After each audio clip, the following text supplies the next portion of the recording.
Vive con History Channel historias desde las páginas del tiempo. Historias de triunfos y de tragedias, de aventuras y logros, a medida que vamos en busca de la historia.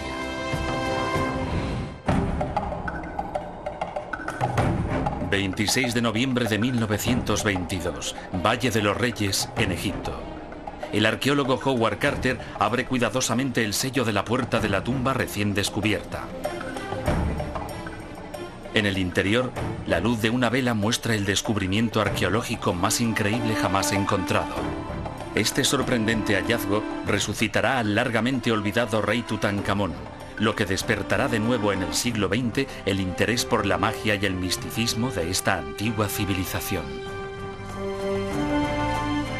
Únanse a nosotros en nuestra búsqueda por la historia para desvelar el misterio de Tutankamón.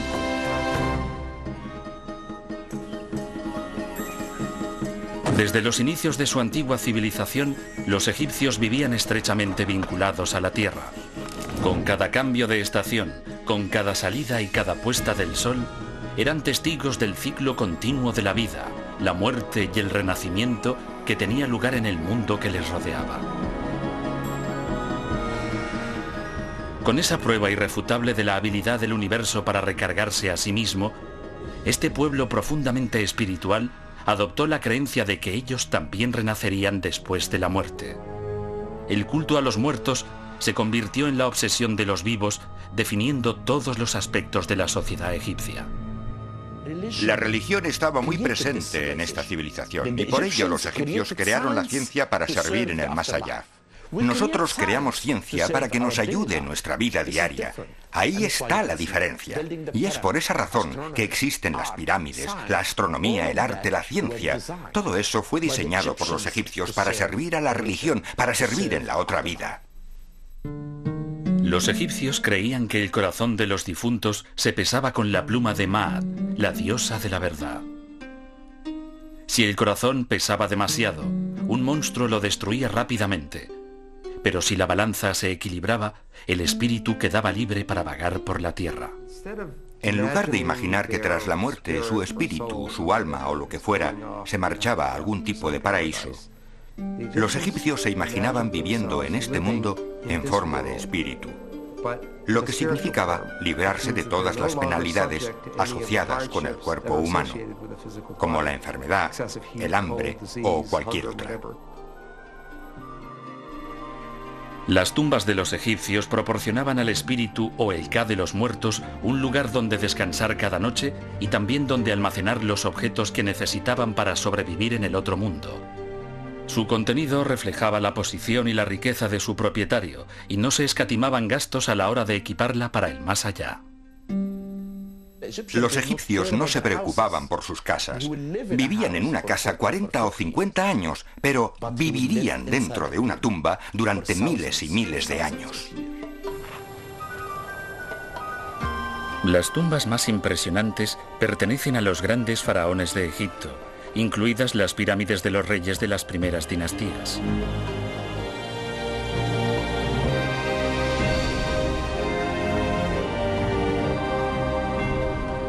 Sus arquitectos idearon pasillos falsos y puertas secretas para salvaguardar los preciados contenidos durante toda la eternidad.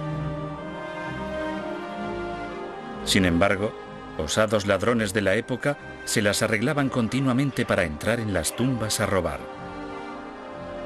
No se libró ninguna pirámide. En el siglo XVI a.C., los faraones reemplazaron orgullo por seguridad y empezaron a construir tumbas menos llamativas en un valle rocoso en las afueras de Tebas. El inhóspito valle era fácil de vigilar, una característica importante para cualquier necrópolis real. En una de las tumbas, la de Tutmosis I, el arquitecto Ineni grabó una inscripción dentro de la tumba.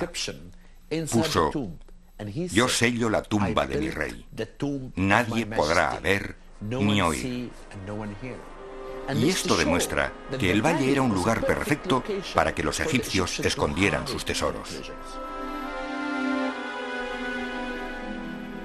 Por lo menos 40 reyes y miembros de la familia real fueron enterrados con todo esplendor en este lugar desértico llamado el Valle de los Reyes. Cuando las grandes dinastías del Imperio Nuevo decayeron, los guardianes se retiraron. Las tumbas de los faraones quedaron desprotegidas y una a una fueron saqueadas por los ladrones. Todas excepto una. Permaneció escondida durante más de 3000 años, incluso después de que entrara en escena un nuevo tipo de saqueador, el arqueólogo moderno. A principios del siglo XX, Egipto estaba bajo el control del Imperio Británico. Los extranjeros que huían de climas poco hospitalarios se alojaban en hoteles como el Winter Palace en Luxor o se establecían a orillas del Nilo en yates privados. Durante el corto periodo invernal, algunos de los forasteros más ricos se dedicaban a la arqueología, empujados por la curiosidad científica y la codicia. Todo lo que se encontraba se dividía en dos partes. Una se la quedaba el gobierno egipcio y la otra el excavador. Esta es la razón por la que tanta gente venía a excavar a Egipto. Personal de museos, ricos aventureros. Pero la última de las tumbas de un faraón y la única intacta todavía estaba por descubrir. Un hombre cambiaría la situación. Howard Carter, hijo de un pintor inglés, había visitado Egipto por primera vez a los 17 años en calidad de artista. Se enamoró de las antiguas ruinas y se convirtió en un buen arqueólogo a pesar de su difícil personalidad. En muchos aspectos era un intruso. Tenía arranques de cólera. No se abría a la gente que conocía. Parece que no tenía amigos cercanos, ni relaciones íntimas. En 1909, el conde de Carnarvon contrató a Carter para vigilar su concesión al oeste de Tebas, lo que le supuso el permiso legal para excavar allí. Carnarvon, un inglés amante del deporte, había ido a Egipto a recuperarse de un accidente de automóvil. Y decidió hacer una pequeña excavación durante su recuperación. Su temperamento abierto resultó ser un buen complemento para el carácter serio de Carter, y juntos realizaron algunos hallazgos arqueológicos notables, pero Carter parecía continuamente inquieto. Tenía siempre la vista puesta en Theodore Davis, cuando éste trabajaba en el Valle de los Reyes. En 1906, un millonario americano llamado Theodore Davis había encontrado un pequeño vaso esmaltado de color azul en la tumba del valle que llevaba una inscripción con el nombre Tutankamón.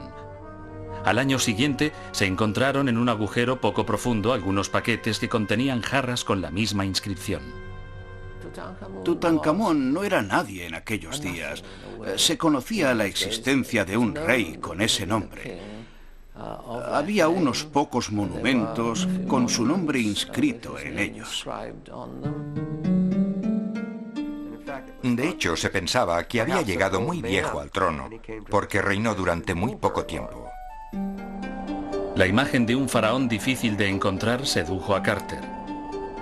En 1914, a petición suya, Lord Carnarvon consiguió la concesión del Valle de los Reyes. Carter tenía ahora permiso legal para excavar allí. Los arqueólogos más reconocidos creían que la mina se había agotado, que no quedaba nada por descubrir. Pero Carter estaba decidido. Sentía que algo le estaba esperando tras las rocas y la suciedad de ese valle histórico. A principios del siglo XX, la Primera Guerra Mundial acabó con el sueño de muchos hombres. El arqueólogo británico Howard Carter tuvo que esperar hasta 1917 antes de poder empezar la búsqueda de una tumba faraónica en el Valle de los Reyes en Egipto. Carter se propuso explorar metódicamente cada rincón de la necrópolis asolada por el tiempo. Cientos de trabajadores empezaron a sacar piedras y suciedad. El valle estaba lleno de escombros. por lo que trabajó sistemáticamente en las diferentes partes del mismo, sacando las piedras, porque solo así podía estar seguro de que no existía ninguna otra entrada a una tumba. Mientras Carter continuaba trabajando, algunos expertos empezaron a reunir todas las piezas procedentes de excavaciones de todo Egipto, aportando nuevos datos sobre el faraón misterioso, Tutankamón, que creían que estaba enterrado en algún lugar bajo la piedra caliza de las colinas. La época del rey Tutankamón fue una edad dorada para Egipto. Fue una época en la que Luxor y Tebas eran ciudades que controlaban todo el mundo. Egipto era rico y se traían turquesas del Sinaí, plata de Oriente y oro del sur. Tutankamón nació en esta próspera civilización a mediados del siglo XIV a.C., mientras que un tumulto se formaba en las aguas del Nilo.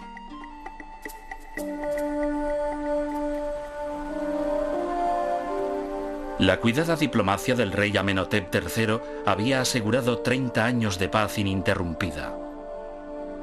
Pero cuando su iconoclasta hijo, Ajenatón, subió al trono, abandonó a los dioses que sus antecesores habían venerado durante miles de años para adorar solo al poder de la luz, Atón.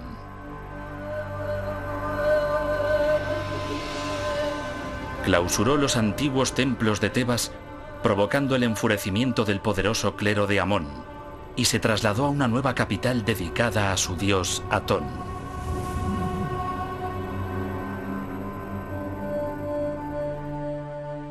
La mayoría de expertos cree que Tutankamón era hijo de Amenhotep III o del propio Ajenatón. Tutankamón resulta frustrante porque no sabemos realmente quién fue. Tenemos una pequeña prueba que nos dice que es un rey hijo de su estirpe, o sea que sabemos que su padre fue un rey, pero no sabemos cuál. Y esta es una de las grandes discusiones entre los egiptólogos. El príncipe Tutankamón seguramente fue educado en los nuevos palacios de la nueva capital. Entonces se llamaba Tut-Ankatón, significaba viva imagen de Atón. Sin duda, el joven príncipe creció creyendo en la bondad de sus rayos. Era un niño.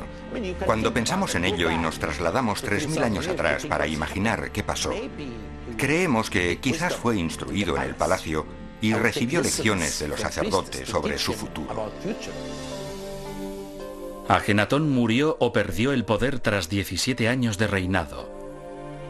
Los historiadores discuten sobre quién fue su sucesor. Están de acuerdo en que unos pocos años después, hacia 1333 a.C., Tutankamón fue coronado rey, aunque su edad sigue siendo un misterio. La nación se encontraba dividida entre los seguidores de los sacerdotes de la vieja religión y los seguidores de las ideas radicales de su padre. El nuevo faraón debió elevar la mirada hacia Atón y preguntarse por su incierto futuro.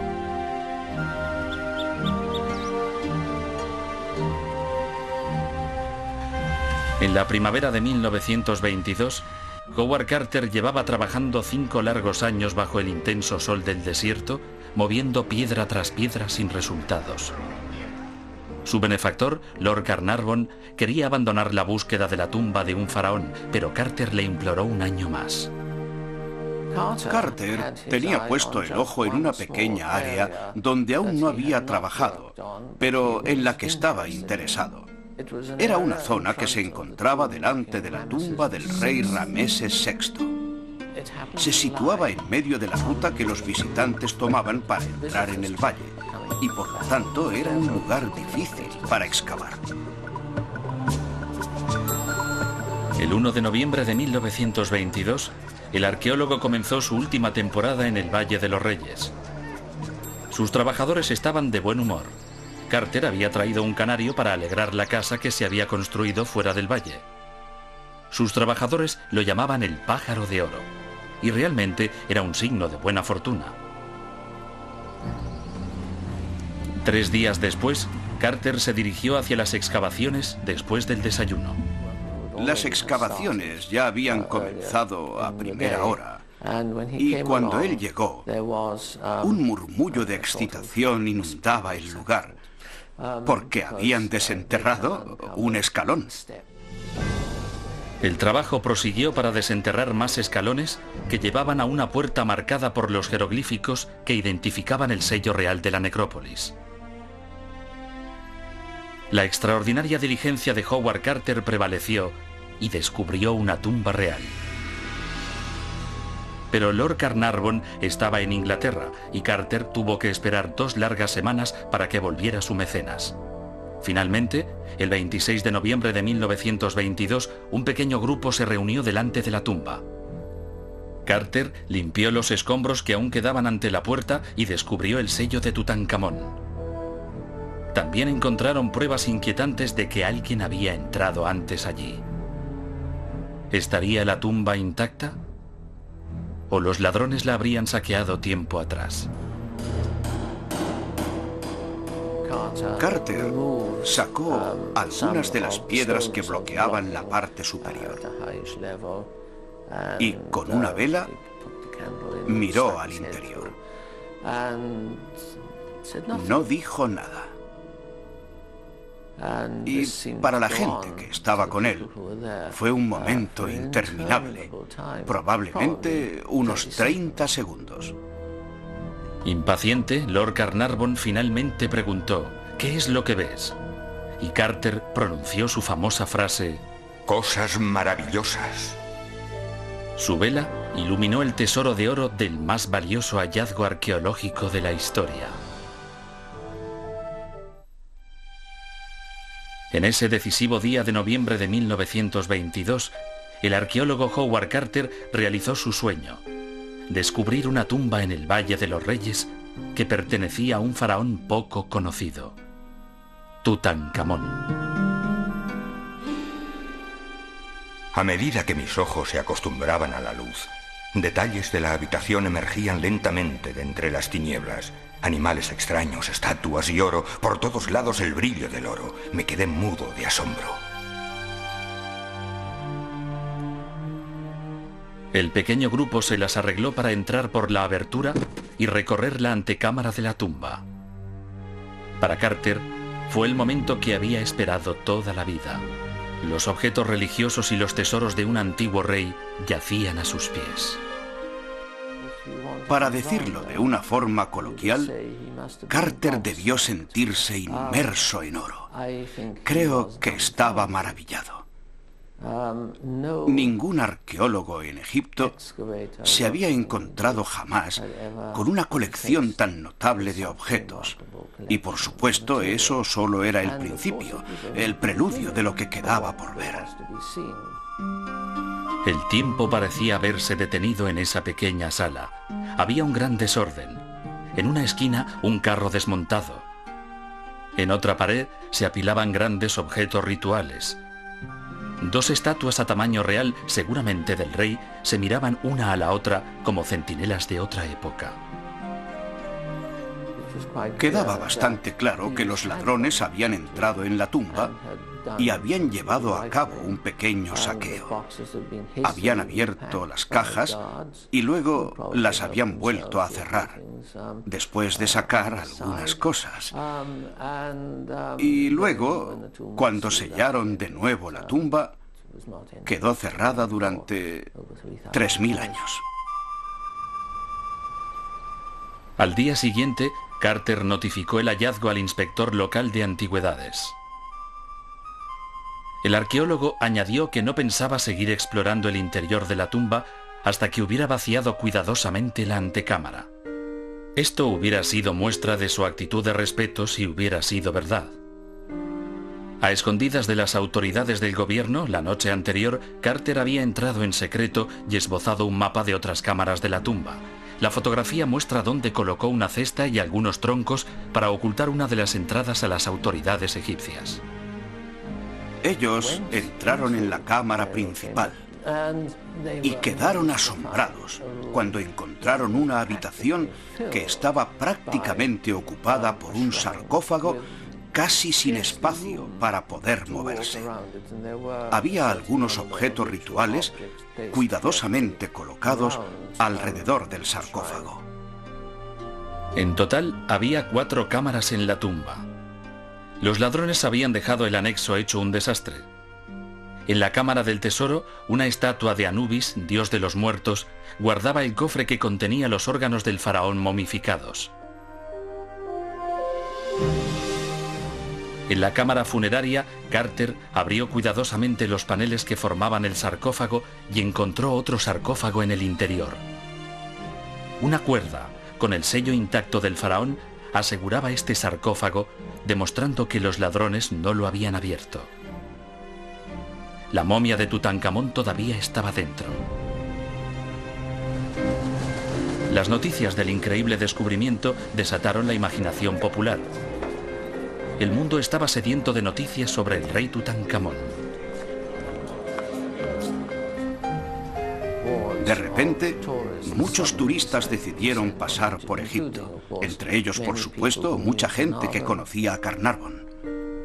Carter y su equipo de conservadores planearon trabajar solo durante los fríos meses de invierno y dejar limpia la antecámara en febrero de 1923, antes de terminar la temporada.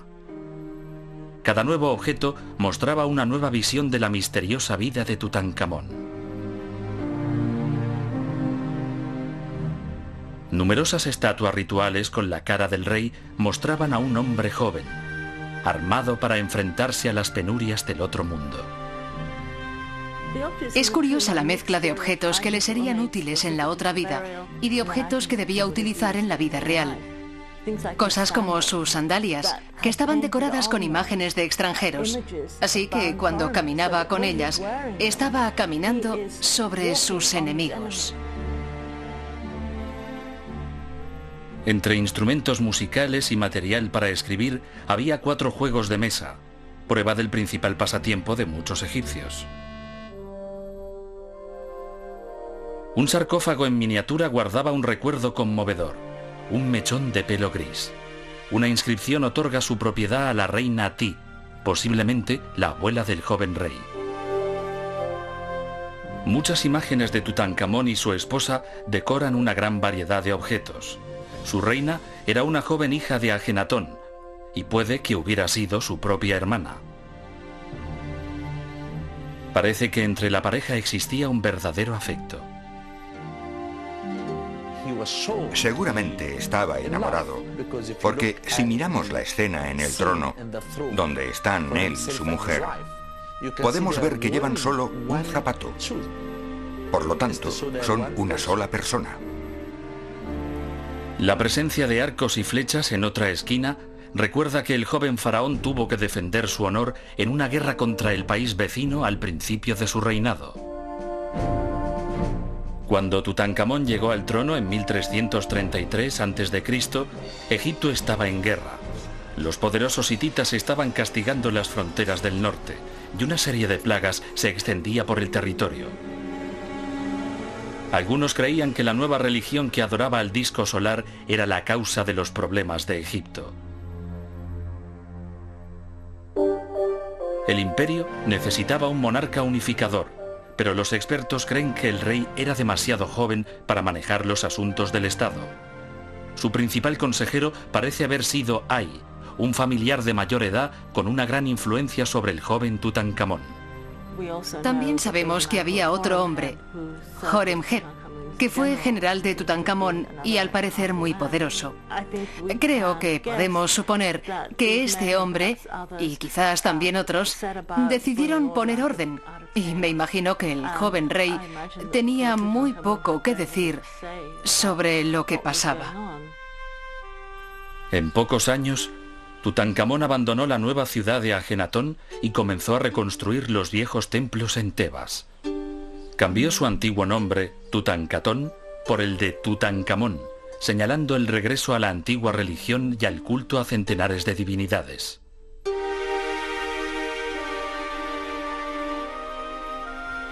En el 8º año de su reinado, todas las esperanzas de Tutankamón se desvanecieron cuando el joven rey murió.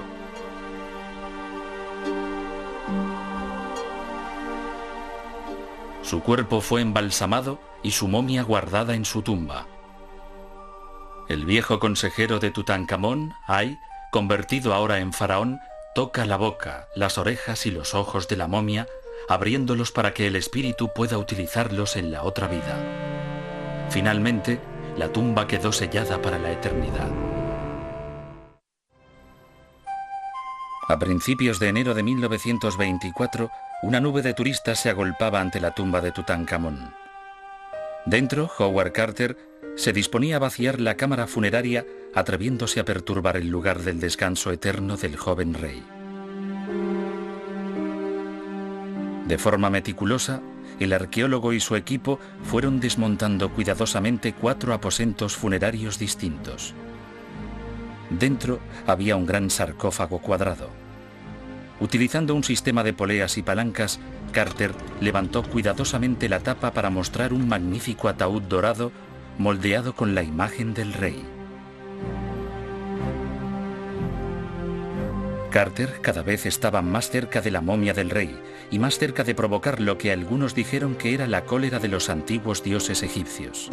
Hay quien dice que el día que Howard Carter abrió por primera vez la tumba de Tutankamón y penetró en el territorio secreto del faraón, una cobra atacó al canario dorado del arqueólogo. La cobra era un poderoso símbolo asociado a los faraones. Los trabajadores nativos comenzaron a pensar que el espíritu de Tutankamón no estaba muerto. Empezaron entonces a extenderse rumores sobre una terrorífica inscripción en las paredes de la tumba. La muerte vendrá a llevarse a aquellos que osen tocar la tumba del faraón. En realidad, los trabajadores no encontraron esa inscripción, pero se dieron hechos que contribuirían a satisfacer a los supersticiosos. 6 meses después de la apertura de la tumba, Lord Carnarvon se cortó sobre una picadura de mosquito mientras se afeitaba. La pequeña herida pronto se infectó con unas consecuencias terribles. Cogió una neumonía y murió. Esa era una causa de muerte muy normal para un hombre mayor y con mala salud. A pesar de todo, dicen que en el mismo momento en que Lord Carnarvon moría, se fue la luz en la ciudad de El Cairo. En la mansión de su familia en Inglaterra, el terrier de Carnarvon aulló y luego murió de repente. ¿Acaso se había despertado Tutankamón de su reposo eterno para vengarse de aquellos que habían profanado su tumba sagrada? Pronto, cualquier desgracia ocurrida a cualquiera que estuviese remotamente relacionado con la tumba se atribuyó a la antigua maldición. Un amigo de Carnarvon, el magnate americano del ferrocarril George Q, cogió un resfriado cuando visitó la tumba y a consecuencia de ello murió de neumonía. Meses después de que un príncipe egipcio visitara la tumba, su mujer le mató en el Hotel Savoy de Londres.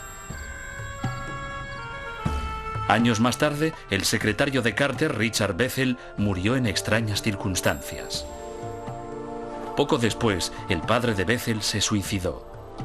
En el funeral, sus herederos atropellaron y mataron por accidente a una niña de 8 años. Se culpó de estas muertes y de muchas otras al largo alcance de la maldición del faraón. Pero en realidad, la mayoría de los que trabajaron en la tumba tuvieron una vida larga y saludable. Era una maldición muy lenta, si lo piensas. Pero, claro, es una de esas cosas que desata la imaginación de la gente. No puedes acabar con la idea de la maldición. No importa lo que yo u otros digan, pero bueno, yo no tengo imaginación. Zahi Hawass, director de las pirámides de Giza, ha sido testigo de la apertura de muchas tumbas antiguas. El respetado arqueólogo tiene su propia teoría sobre el origen de la maldición. Si cerramos esta tumba durante 3000 años, no podemos ver los gérmenes que contiene. Y si la abrimos rápidamente y entramos, los gérmenes nos atacarán. Eso es lo que le pasó a Lord Carnarvon. Y es por eso que advierto siempre a mis colegas que si descubren una tumba, tienen que mantener abierta la puerta de la tumba durante 2 días hasta que el aire malsano haya salido y el aire del interior se haya renovado. Y es por eso que ocurren esas cosas. Quizás si hubo una maldición, su efecto fue mucho más sutil. Porque con la muerte de Lord Carnarvon, Howard Carter perdió más que un amigo. Cuando Carnarvon murió, Carter perdió su principal punto de apoyo. Era un hombre muy importante socialmente e incluso políticamente en aquella época. Y arrastraba a lo que podríamos denominar un séquito. Carter se quedó solo. Molesto por la constante interrupción de los representantes del gobierno, Carter restringió las visitas a la tumba. La tensión creció entre el arqueólogo británico y el servicio de antigüedades por el control de la excavación. Egipto había sido gobernado por extranjeros desde el 320 a.C. y ahora un partido nacionalista agresivo enseñaba los dientes. La situación política era mala y Carter era la persona menos capacitada para manejar asuntos de este tipo. No era bueno negociando con los representantes. Cuando el ministro nacional de Obras Públicas, Morcos Bey Hanna, discutió con el arqueólogo sobre los derechos de visitas, Carter cerró la tumba, dejando la tapa del sarcófago colgada sobre el ataúd. Carter era un perfeccionista, pero también era un hombre muy extraño. Cometió muchos errores. Uno de sus mayores errores, en mi opinión, fue que pensó que la tumba era suya, cuando no lo era. Era una tumba que pertenecía a Egipto. Carter inconscientemente les hizo el juego a los egipcios. El servicio de antigüedades tomó el control de la tumba y cambió las cerraduras. Cuando oyeron que Carter estaba empeñado en trabajar en las tumbas, los habitantes de El Cairo no estaban muy contentos e incluso gritaban: «¡Viva Morcos Hanna, ministro del rey Tutankamón!». Pasó un año antes de que permitieran que un Carter más humilde volviera después de hacer serias concesiones.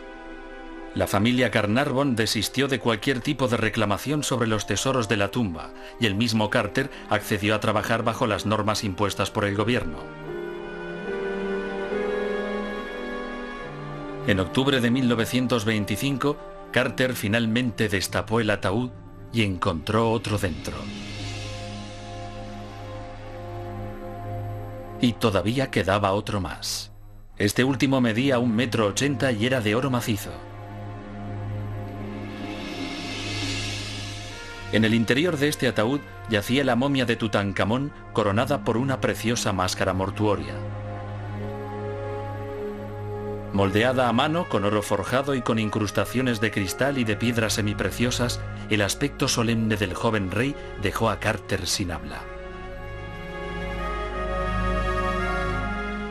Él expresa su sorpresa y se maravilla por el hecho de que entre los sudarios se encuentra un gran número de joyas. Todas, por supuesto, muy simbólicas, con elementos divinos. Debía haber más de 100 piezas. Utilizaron cuchillos calientes para separar la máscara del cuero cabelludo. Y finalmente, el inglés pudo contemplar las facciones marchitas del rey. Me quedé sin habla. Me encontré a mí mismo viajando 3000 años atrás, cuando el joven y vibrante rey estaba vivo. Aún quedaban muchas cuestiones por resolver. ¿Qué mató al faraón? ¿Cómo murió? En noviembre de 1925, doctores y arqueólogos se reunieron para realizar la autopsia al cuerpo del rey Tutankamón.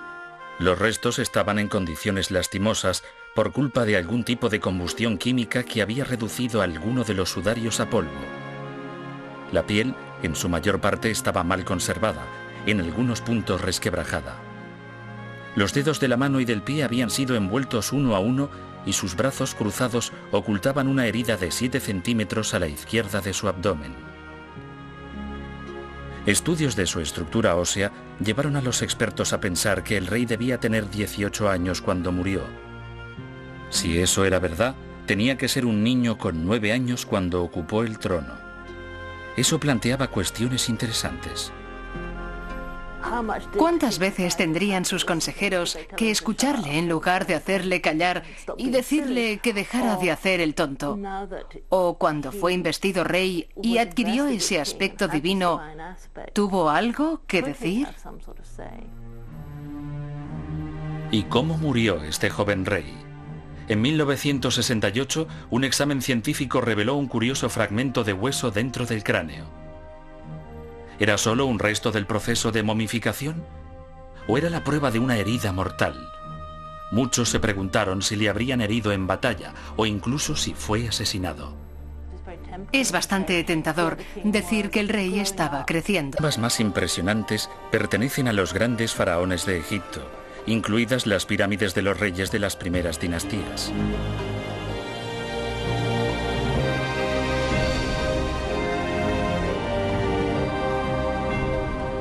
Sus arquitectos idearon pasillos falsos y puertas secretas para salvaguardar los preciados contenidos durante toda la eternidad.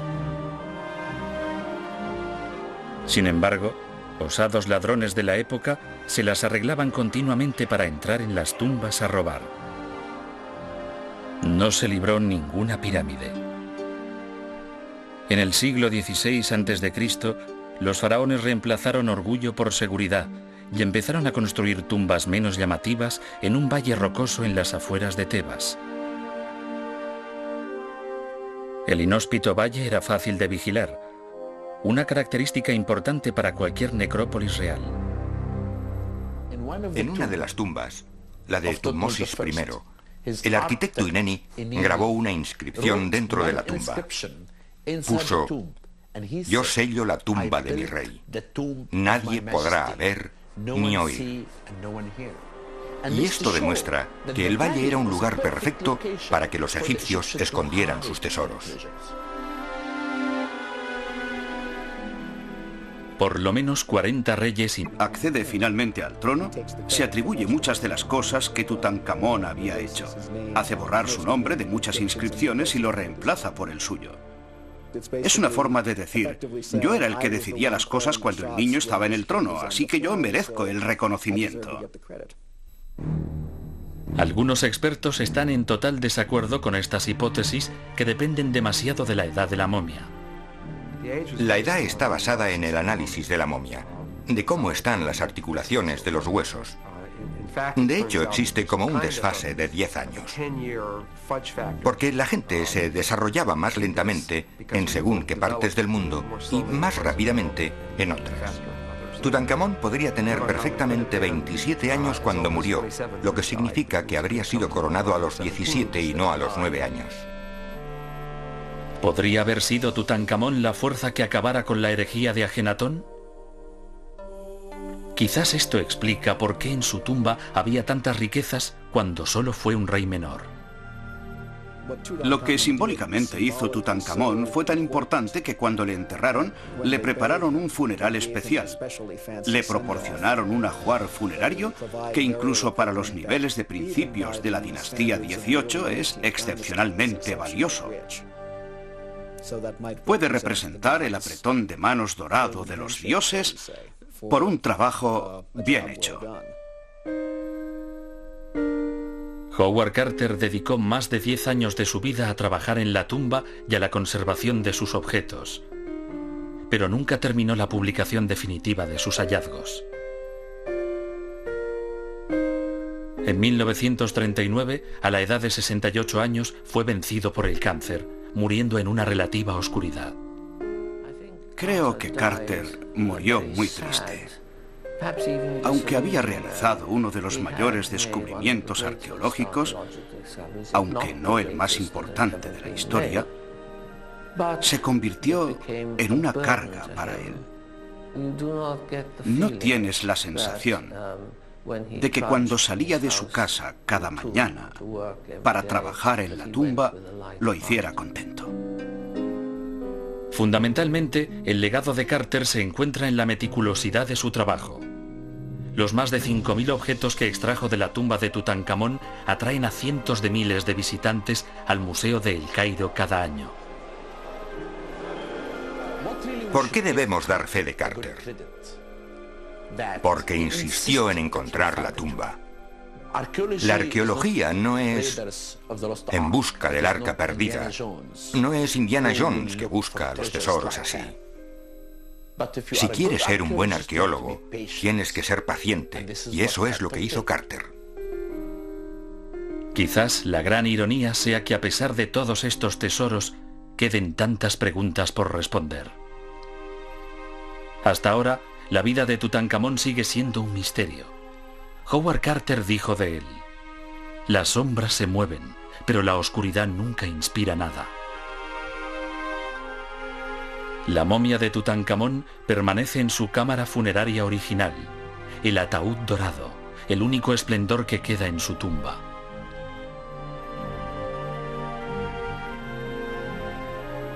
Es el único gran rey de Egipto que todavía reposa en el Valle de los Reyes.